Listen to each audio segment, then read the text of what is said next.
आज आपण टेस्टिंग करणार आहे कंट्री डिलाईटचं दूध आणि हे साधं आपलं गोठ्यातलं दूध जे रेग्युलर घरी येतं ते वालं.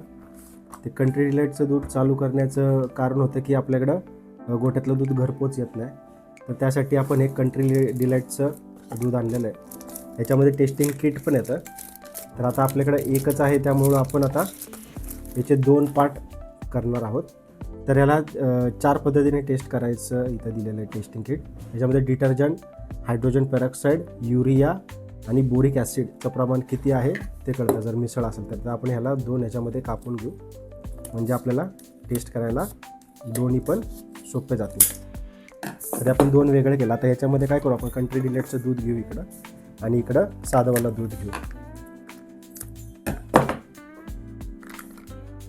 तर इथं आपण कंट्री डिलाईटचं दूध घेणार आहे आणि इथं आपलं साधं गोठ्यातलं दूध असतं तेव्हा घेणार आहे आणि टेस्टिंग करून बघू आपण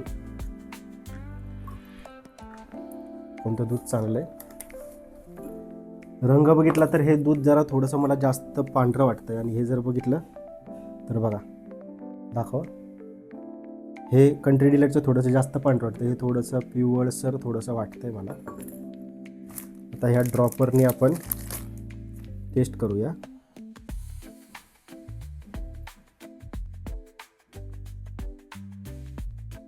हे कंट्री डिलाईटचं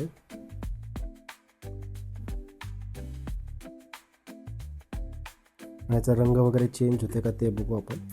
आणि आता आपण साधंवाला दूध घेणार आहे इकडं.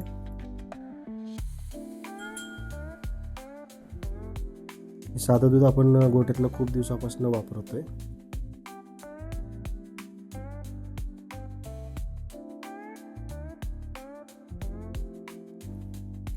तर बघू कोणाचा काय रिझल्ट येतो.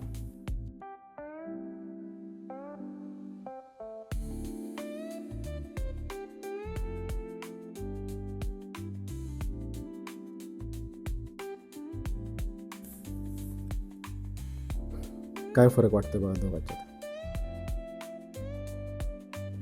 दोन्ही मला तर सेमच वाटतं ते.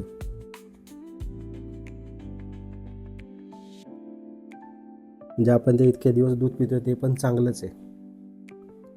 त्यामध्ये काय हे नाही आहे, म्हणजे मिलावट वगैरे नाही आहे, चांगलं दूध आहे.